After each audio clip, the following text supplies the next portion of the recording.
మన తెలంగాణలో మొట్టమొదటి ఫ్యాక్టరీ అవుట్లెట్ మన ముకుంద జ్యువెలర్స్ లో లైట్ వెయిట్ ఆభరణాలు కలెక్షన్స్ ఎన్నెన్నో అన్ని జ్యువెలరీస్ పై VA కేవలం 2 to 12% మాత్రమే. విచ్చేయండి ముకుంద జ్యువెలర్స్. భారత్ లో మరో ఉగ్రదాడికి పాక్ పన్నాగం పంతోందా అంటే అవునని అనిపిస్తుంది.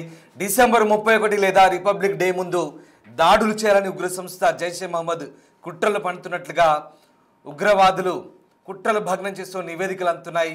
మహిళా ఉగ్రవాదులతో దాడులకు కుట్ర చేసేందుకు పన్నాగాలు పండుతున్నారు. భారత్లోకి 5,000 మంది మహిళా టెర్రరిస్టులను పంపేందుకు స్కెచ్ వేసినట్టుగా తెలుస్తోంది. ఇటీవల జైషే మహమ్మద్ మహిళా వింగ్ ప్రారంభమైంది. వింగ్కు జమాతుల్ మెమునాత్ పేరు పెట్టారు. ఈ వింగ్లో 5,000 మంది మహిళలు చేరినట్లుగా ఇటీవల జైషే మహమ్మద్ అధినేత మసూద్ ప్రకటించారు. మసూద్ అజర్ సోదరి సాదియా జమాత్కు నేతృత్వం వహిస్తున్నారు. మహిళలకు ఆన్లైన్లోనే ఉగ్రవాదులపై ట్రైనింగ్ ఇచ్చినట్టుగా తెలుస్తుంది. పురుషులకు ధీటుగా దాడులకు నైపుణ్యం కల్పిస్తున్నట్టుగా సమాచారం.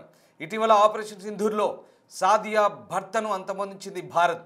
భర్త మరణానికి ప్రతీకారంగా మహిళా వింగ్ ఏర్పాటు చేసింది సాదియా. ఢిల్లీ కారు పేలుడులో జమాతుల్ మోమినాత్ హస్తం ఉన్నట్టుగా కూడా తేలిపోయింది. ఇప్పుడు శిక్షణ కూడా పూర్తవడంతో దాడులకు ఛాన్స్ ఉన్నట్టుగా భారత ఇంటెలిజెన్స్ వర్గాలు అనుమానిస్తున్నాయి.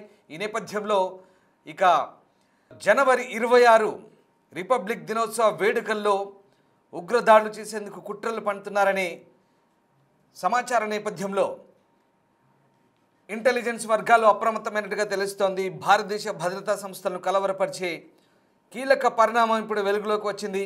ఉగ్ర సంస్థ జైషే మహమ్మద్ తన మహిళా వింగ్లో భారీ సంఖ్యలో మహిళలను చేర్చుకున్నట్టుగా తెలుస్తోంది. ఈ నేపథ్యంలోనే వాళ్ళందరికీ కూడా ఆన్లైన్లో శిక్షణ ఇస్తున్నట్టుగా కూడా సమాచారం. భారతదేశ భద్రతా సంస్థలనిది కలవరపాటుకు గురిచేసే అంశమే. కేవలం కొన్ని వారాల వ్యవధిలోనే దాదాపు 5,000 మంది మహిళలు ఈ సంస్థలో చేరినట్టు తెలుస్తోంది. మహిళా సభ్యుల సంఖ్య ఈ స్థాయిలో పెరగడం వెనుక ఉగ్రవాద వ్యూహంపై భద్రతా సంస్థలు తీవ్రంగా దృష్టి సారించాయి.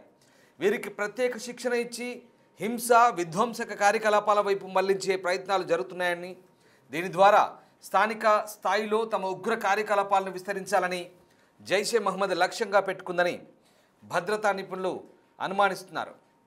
ఇక జైషే మహమ్మద్ చీఫ్ మసూద్ అజర్ ఈ రిక్రూట్మెంట్ను ధృవీకరిస్తూ సోషల్ మీడియాలో పోస్టు చేయడం ఈ విషయం యొక్క తీవ్రతను మరింత పెంచుతోంది. కొన్ని వారాల్లోనే 5,000 మంది మహిళలు చేరారు. త్వరలో జిల్లా యూనిట్లు ఏర్పాటు చేస్తామంటూ అజర్ తన పోస్టులో చెప్తున్నాడు.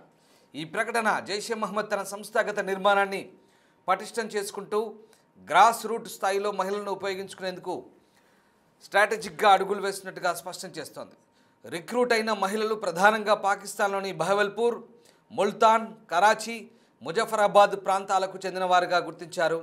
సాధారణంగా మహిళలను సంస్థాగత కార్యకలాపాలకు ప్రచారానికి ఉపయోగించినప్పటికీ వారికి ఆయుధ శిక్షణ ఇచ్చి దాడుల్లో వినియోగించే ప్రమాదం ఉందని భద్రతా వర్గాలు హెచ్చరిస్తున్నాయి. ఇక మహిళలను ఉగ్రవాదం వైపు మళ్లించడం అనేది జైషే మహమ్మద్ అనుసరిస్తున్న కొత్త తరహా వ్యూహంగా కనిపిస్తోంది. మహిళలు రక్షణ దళాల దృష్టిని అంతగా ఆకర్షించలేరనే అంచనాతో వారిని సరిహద్దుల్లో లేదా అంతర్గత భద్రతా ప్రాంతాల్లో ఉపయోగించుకునే అవకాశం కూడా కనిపిస్తోంది. ఇక ఈ పరిణామం భారతదేశ భద్రతా దళాలకు సరికొత్త సవాల్గా పరిణమించే ఛాన్స్ ఉంది. దీన్ని ఎదుర్కోవాలంటే ఉగ్రవాద నిఘా వ్యవస్థలను మరింత బలోపేతం చేయాల్సిన అవసరం అయితే కనిపిస్తోంది. ముఖ్యంగా సోషల్ మీడియా ప్లాట్ఫామ్లపై సరిహద్దు ప్రాంతాల్లోనూ అంతర్గత ప్రాంతాల్లోనూ ఉగ్రవాద సంస్థల కార్యకలాపాలపై నిఘాను మరింత పెంచడం, మహిళా రిక్రూట్మెంట్, వారి శిక్షణ వివరాలను సేకరించడం అత్యవసరంగా కనిపిస్తోంది. ఈ రిక్రూట్మెంట్ వెనుక ఉన్న ఉగ్రవాద లక్ష్యాలను, ప్రణాళికలను ముందుగానే పసిగట్టడం ద్వారా భవిష్యత్తులో జరగబోయే ప్రమాదాలను సమర్థవంతంగా నివారించాలని ఇంటెలిజెన్స్ వర్గాలు భావిస్తున్నాయి. దీంతో ప్రస్తుతం జైషే మహమ్మద్ కుట్రలను భగ్నం చేసే పనిలో ఇంటెలిజెన్స్ వర్గాలు నిమగ్నమైనట్టుగా తెలుస్తోంది. పాకిస్తాన్ ఉగ్ర సంస్థ జైషే మహమ్మద్ భారత భద్రతా సంస్థలకు సవాలు విసురుతూ కొత్త వ్యూహాన్ని అయితే ఆవిష్కరించబోతోంది. మసూద్ అజర్ నేతృత్వంలోని మహిళా వింగ్ జమాతుల్ మోమినాత్ కేవలం కొద్ది వారాల్లోనే 5,000 మందికి పైగా మహిళలను ఆకర్షించిందంటే ఎంత కరుడుగట్టిన ఉగ్రవాద భావజాలంతో భారత్ పైకి దాన్ని వ్యాప్తి చెందించేలా, భారత్ పైకి విషం చిమ్మేలా ఈ ఉగ్ర నేతలు కుట్రలు పన్నుతున్నారో అర్థమవుతుంది. 500 ఫీజుతో 40 నిమిషాల ఆన్లైన్ శిక్షణ ఇస్తూ మహిళలను ఉగ్రవాదం వైపు ప్రోత్సహిస్తున్నారంటే అర్థం చేసుకోవచ్చు. ఐఎస్ఐఎస్ తరహాలో ఫిదాయిన్ దాడులకు అంటే ఆత్మాహుతి దాడులకు ఈ మహిళలతో బ్రిగేడ్లను ఏర్పాటు చేయడమే ఈ వ్యూహం వెనుకున్న ప్రధాన లక్ష్యంగా తెలుస్తోంది. ఈ వింగ్కు అజర్ సోదరి సాదియా నాయకత్వం వహిస్తున్నట్టుగా సమాచారం. ఈ నేపథ్యంలోనే ప్రస్తుతం నిఘా వర్గాలు దీన్ని భగ్నం చేసేందుకు ప్రయత్నాలు చేస్తున్నాయి. మసూద్ అజర్ స్వయంగా సోషల్ మీడియా పోస్టులో ఈ విషయాన్ని వెల్లడిస్తున్నారు. కొన్ని వారాల్లోనే 5,000 మంది పైగా మహిళలు జమాతుల్ మోమినాత్లో చేరడం దేవుడి దయ అంటున్నాడు ఈ దుర్మార్గుడు. నియామకమైన వెంటనే వారి మనస్తత్వం మారి జీవిత లక్ష్యాన్ని తెలుసుకున్నామని అనేక మంది సోదరీమణులు చెప్పారంటూ ఈ అజర్ చెప్తున్నాడు. నియామకాలు అక్టోబర్ 8వ తేదీన జైష్ హెడ్ క్వార్టర్స్ మర్కజ్ ఉస్మానో అలీ వద్ద ప్రారంభమైనట్టుగా చెప్తున్నాడు.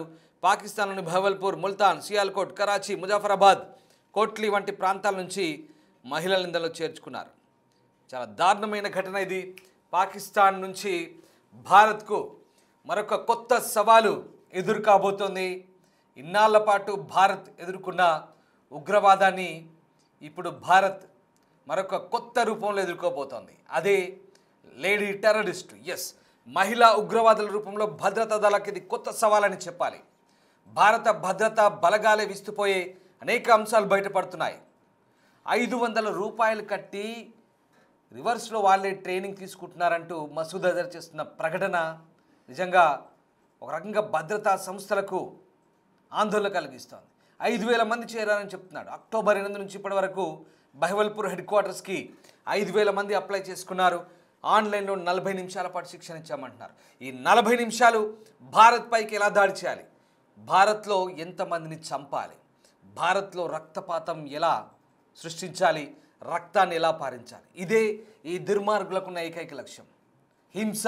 హింసను ప్రేరేపించడమే వీళ్ళ జీవిత లక్ష్యంగా కనబడుతోంది. వీళ్ళ పుట్టుకతోనే హింస మార్గాన్ని అలవర్చుకొని పుట్టారన్నట్టుగా కనిపిస్తోంది. ఇక మసూద్ అజర్ గాడి వంతు ఇన్నాళ్ళు ఉంటే ఇప్పుడు వాడి చెల్లెలు కూడా తోడైంది. వాడి చెల్లెలు సాదియా మురిద్కే హెడ్ క్వార్టర్స్పై దాడులు జరిపినప్పుడు సాదియా భర్తతో సహా మొత్తం 14 మంది ఆపరేషన్ సింధూర్లో హతమయ్యారు.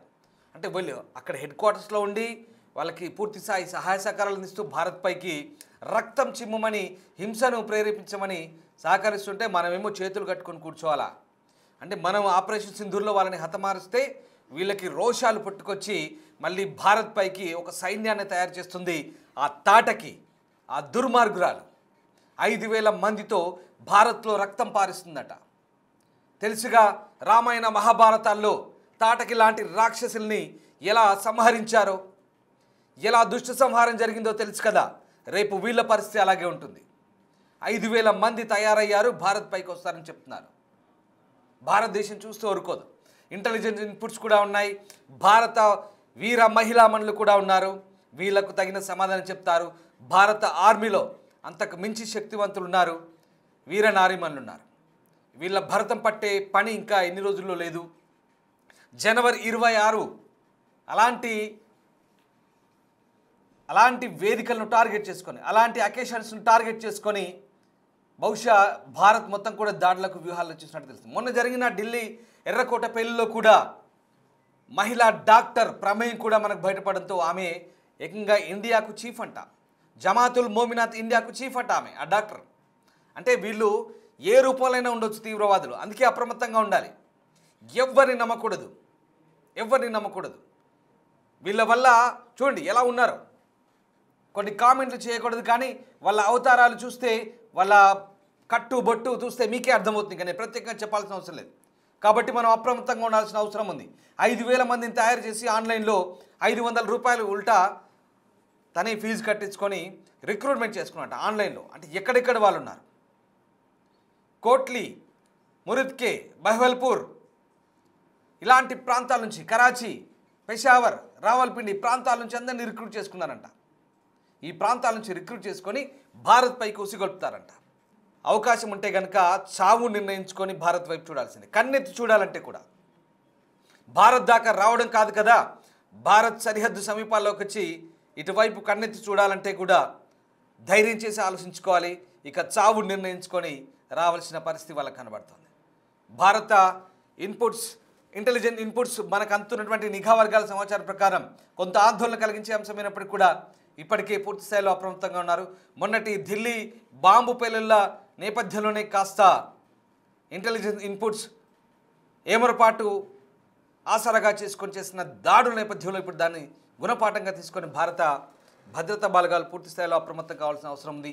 ఎప్పటికప్పుడు ఈ ఆన్లైన్ ట్రైనింగ్లపై దృష్టి సారించాల్సిన అవసరం ఉంది. ఎప్పటికప్పుడు ఈ రిక్రూట్మెంట్లపై ఎవరెవరు ఎలాంటి వ్యూహాలు చేస్తున్నారు, ఎక్కడెక్కడి నుంచి రాబోతున్నారు, ఏం జరగబోతుంది, పూర్తిగా సాంకేతిక పరిజ్ఞానాన్ని ఉపయోగించుకొని ఇలా టెర్రరిజం వైపు మల్లుతున్నటువంటి ఈ వ్యక్తుల్ని భారత్ వైపు కన్నెత్తి చూడకుండా చూడాల్సిన అవసరం ఉంది. ఇప్పటికైనా ప్రపంచ దేశాలు గమనించాలి. పాకిస్తాన్ మసూద్ అజర్ చేస్తున్న బహిరంగ ప్రకటన, వీడు సోషల్ మీడియాలో పెడుతున్నాడు చాలా బహిరంగంగా. 5,000 మందిని రిక్రూట్ చేశాను ఫిదాయిన్లని చెప్పేసి గర్వంగా చెప్పుకుంటున్నాడు. ఇప్పటికైనా పాకిస్తాన్ ఎందుకు గ్రే లిస్టులో పెట్టారు? అమెరికా లాంటి అగ్రదేశాలు పాకిస్తాన్ ఎందుకు సహకరిస్తాయి? IMF లాంటి సంస్థలు ఎందుకు పాకిస్తాన్కు నిధులు ఇస్తున్నాయి? ఇదిగో ఇలాంటి వాళ్ళకే కదా అంతర్జాతీయ ద్రవ్యనిధి నిధులు ఇచ్చేది. $8 బిలియన్ లేదా $1,00,000 మిలియన్ ఇచ్చేదిగో ఇలాంటి దుర్మార్గుల్ని మూర్ఖుల్ని తయారు చేసి ప్రపంచం మీద ఉగ్రవాదులుగా తయారవడానికి. ఇవాళ భారత్కు ముప్పు ఉండొచ్చు, లేదంటే రేపు అమెరికాకు ఉండొచ్చు, ఇంకేదైనా పశ్చిమ దేశాలకు ఉండొచ్చు, లేదా వాళ్ళ గల్ఫ్ దేశాలకు ముస్లిం దేశాలకు ఉండొచ్చు. ఇవాళ ఆఫ్ఘనిస్తాన్ కూడా అదే పరిస్థితిలో ఉంది. ఆఫ్ఘనిస్తాన్ కూడా అది ముస్లిం దేశమే కదా, మరి వాళ్ళపై కూడా దాడులు చేస్తున్నారు, వాళ్ళపై కూడా ఎయిర్ స్ట్రైక్ చేస్తున్నారు. సో టెర్రరిజానికి పుట్టినిల్లు, పూర్తిగా తీవ్రవాదుల కర్మాగారంగా మారిన పాకిస్తాన్పై ప్రపంచ దేశాలు కూడా దృష్టి సారించాల్సిన అవసరం ఇప్పుడు కనబడుతోంది.